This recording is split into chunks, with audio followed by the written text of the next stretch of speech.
Also, Dr. Francis Cress Rosling was my last lecturer.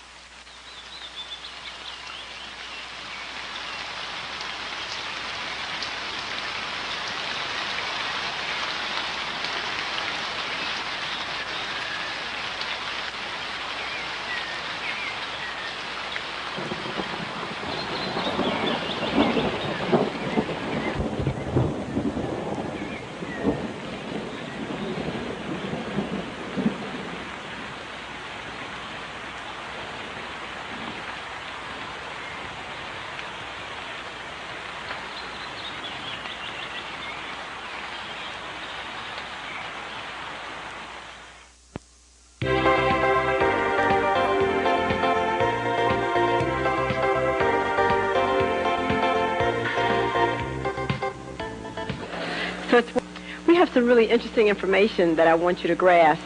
And one of the easiest ways to do that is to make sure that everybody is on kind of like the same wavelength and frequency to do that.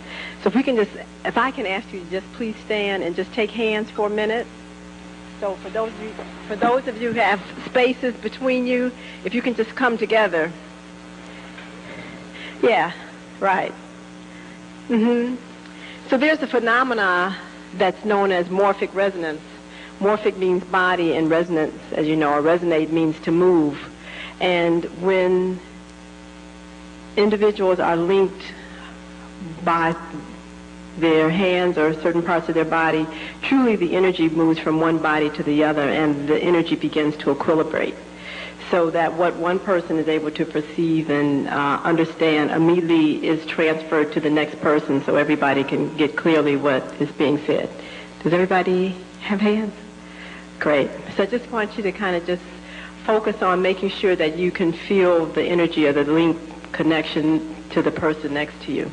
And just relax and know that this information really is very old and ancient to you, but we're going to be waking up some genetic memory and giving you some information about a wonderful new perspective as to how you can look at your imbalances or illnesses if you have any.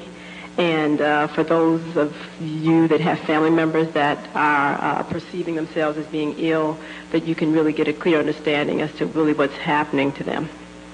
So how does everybody feel? Does everybody feel connected? Okay, great. Okay. So why don't we sit down?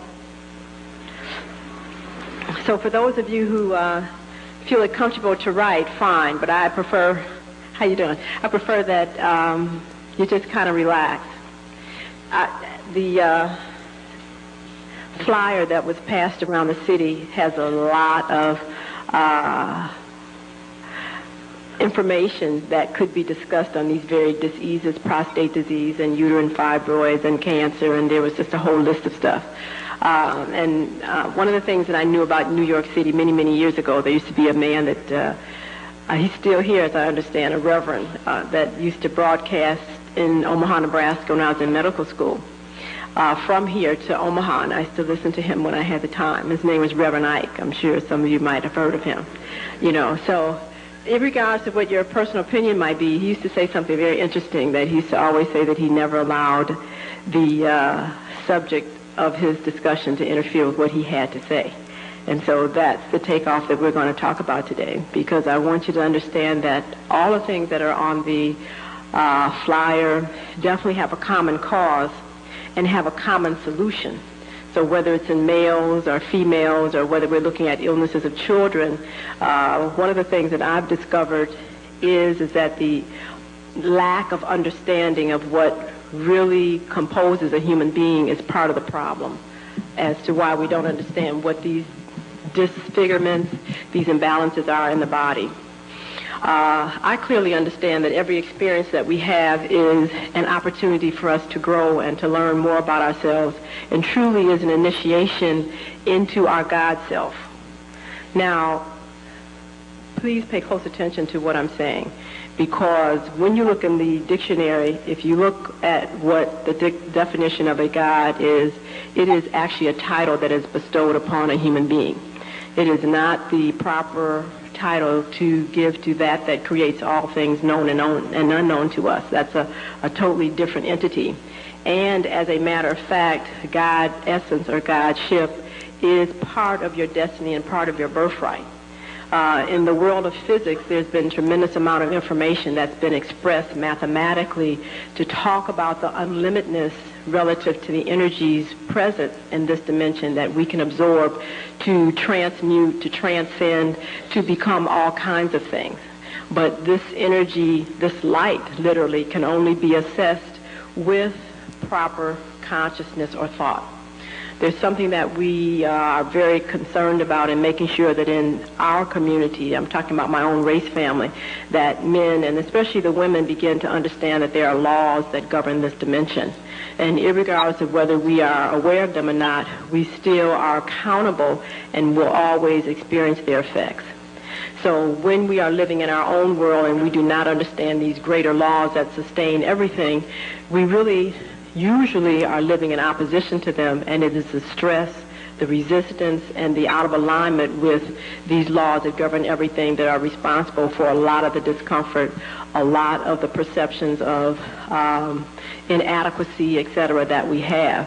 There's nothing that comes to this dimension that does not already have a space in time created for it and has not been endowed with a divine gift and talent that based upon its mentality can allow it to be the most wealthiest person in this dimension or the poorest. So when we begin to interview people in my office where they really do not understand that they're here for a specific reason with specific gifts and talents that are innate and natural that flow through them, and that there are people waiting to give them whatever they might want for these talents. There are people waiting to supply them with the resources necessary to provide the talent, etc. And they really begin to feel that they're just out here on their own, that they have to compete. Just a litany of very debilitating, how can I say, non-esteeming concepts. Immediately disease begins to enter into the vehicle of that individual. Now, let's get a clear understanding of what it is to be human. Most of us are still walking around thinking that having a physical body is what composes being a human being. That is a component of being a human. But the greatest attributes and the